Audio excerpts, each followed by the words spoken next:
Well, it is clear, folks. Q1 2024 layoffs have started.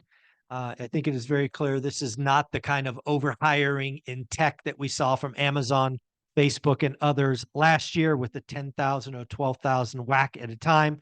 I think what we are seeing now is more and more companies realizing that they need to right size, they need to manage their cost or overhead so that they can maintain margins. As we think about layoffs increasing by a significant amount in Q1 2024, it might be time to think about buying a business or buying a franchise. We, of course, have the one and only concierge to small business lending, Bo Eckstein. How you doing, Bo? I am excellent. Thanks for having me on. Yeah, man. So it's really interesting. For years, I've been watching this kind of work from home phenomenon.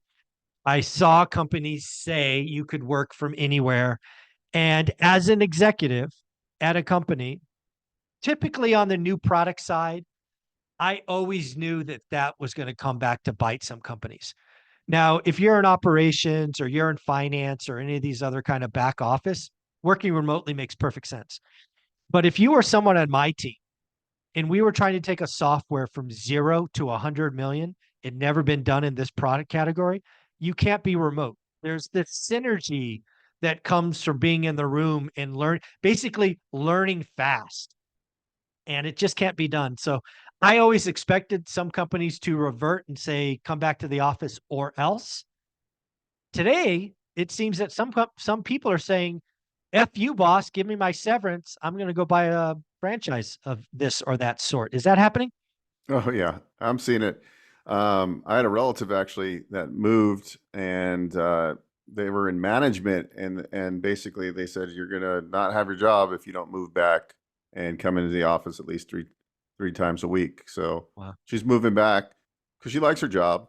But I have a client right now, and he relocated, and his job is in California. He makes good money, really good money, and he's kicking the job to the curb because he says, "I'm not moving back to California."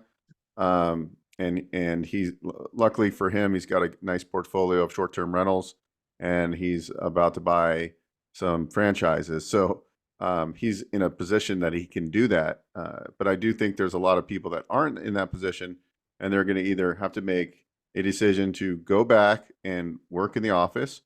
or go out on their own. And going out on your own is not always the easiest thing. No, I'm not, never met, if I've ever made it sound easy, it's absolutely not. It's probably even more risky, right? It's safer to go back to living in California and going back to the office, but it may not be the right fit for you. Maybe you don't want to go back. Maybe you sold the big California home and you can't buy in again because it went up. And I think there's a lot of people that are realizing that this, work 80-hour nonsense in the Silicon Valley is not worth it. And I don't think people really realize what it costs to get into a franchise. I think a lot of people like me think it's $1 million, what it costs to buy a McDonald's or whatever.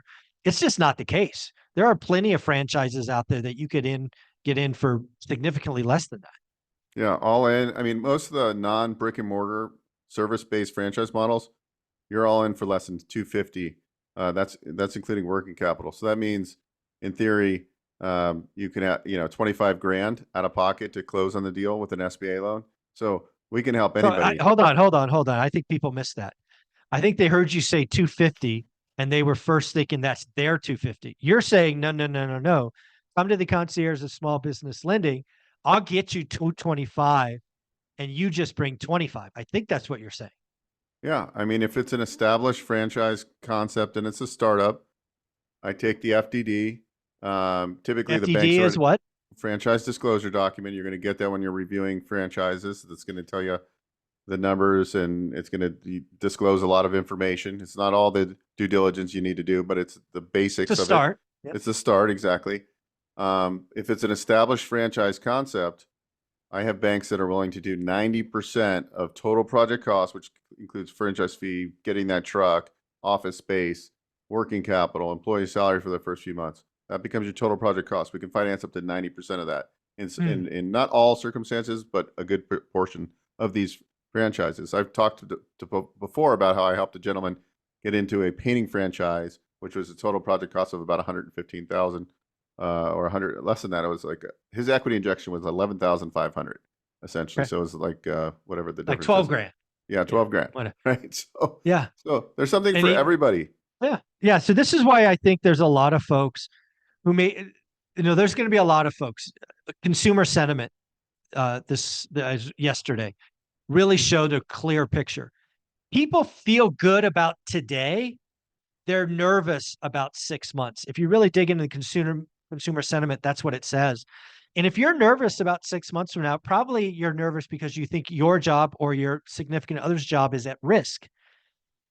One of the options might be to go out and look at a franchise or an established business and do something else. So it's an interesting idea. I had lunch with some real estate people yesterday, and I was telling them I do a lot of like virtual events, right? Like every month I do at least one.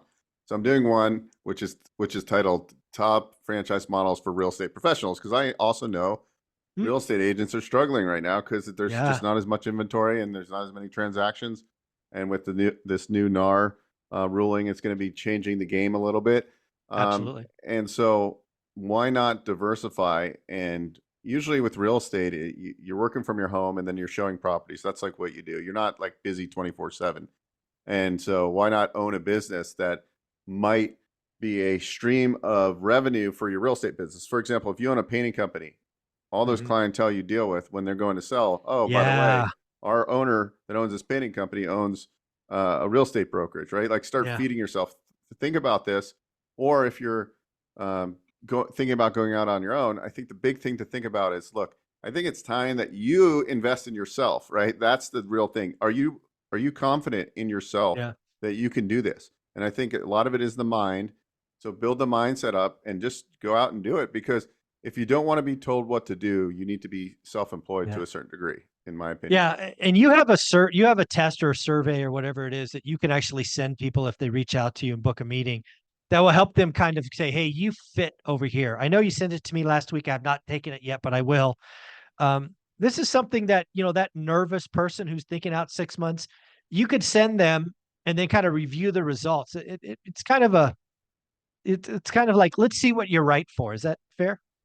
Yeah, so it's like a disc profile just geared for entrepreneurial assessment, we call it, or business assessment, and it's really just it's useful for me. You get a copy of it, and actually the franchise concepts, they look at this because they can see what key characteristics that their top performing franchisees in their system have, and this is where they use this resource to help match it. Helps match. We have a system that will automatically take some of the algorithms from that and actually show us the best possible matches. I mean, it's not like a 100% perfect match, but it at least does it on an automated process. And then it's really the way I figure it out is I have conversations with people, and then you start talking to them. And a lot of times what we make people do is we all present like 5 or 7 different franchise models to people, and I'll say, okay, pick the top 3 as we're going through these, and put them in order of how you like them. But I always tell people you should go and you should look at 3 different business models, because sometimes the first one you think is the one you want is not the one you want, and you need to explore. Yeah. And then people come in. I get calls all the time. Hey, I want to get pre-qualified for a business acquisition. Well, with SBA financing. Well, do you have a business in mind? No. Well, we need the business cash flow to determine how much can I qualify. It's not like buying a home. So a lot of those people I find are better suited to get into a franchise startup, because instead of paying a 2, 3, or 4 multiple of Mhm. sellers' discretionary earnings, cash flow, you're paying a premium to buy an existing business. I'm not saying I believe in business acquisition, but I'm saying some people would be better suited to start fresh with a startup, and you're all in for a lot less because you're not paying a premium on earnings and so forth. I So that's agree. the way Couldn't we agree look more. at it. And I tell people, keep looking at business acquisitions and just go through our process. And I don't, if at the end of the day you say, Bo, I looked at 10 of your ideas and I don't like any of them, that's perfectly Perfect. fine. What, It's an okay answer. At least you know. yeah. And, and, Yeah. and it's just like I go back to real estate investing. It's the same thing. If you're not looking at deals every single day, you're not going to get a deal. Exactly right. Yeah. Got to have the discipline, got to do the daily work. If you're thinking about this, if you are nervous and you're just not sure, you got to book a meeting with Bo. He's very gracious with his time. He'll give you 15 minutes. But Bo, how do they book it? You go to onerentalmeeting.com. OneRentalMeeting.com. Folks, this guy bought a URL just for this audience. OneRentalMeeting.com. Go to it, book your time, see what's possible, and just, uh, just it's okay. Things are going to be okay. It is scary. Probably will become more scary, but we can move forward. We can move forward together and let Bo help you if that's the right answer. Bo, thank you for being the concierge to small business lending. Thank you. Mhm.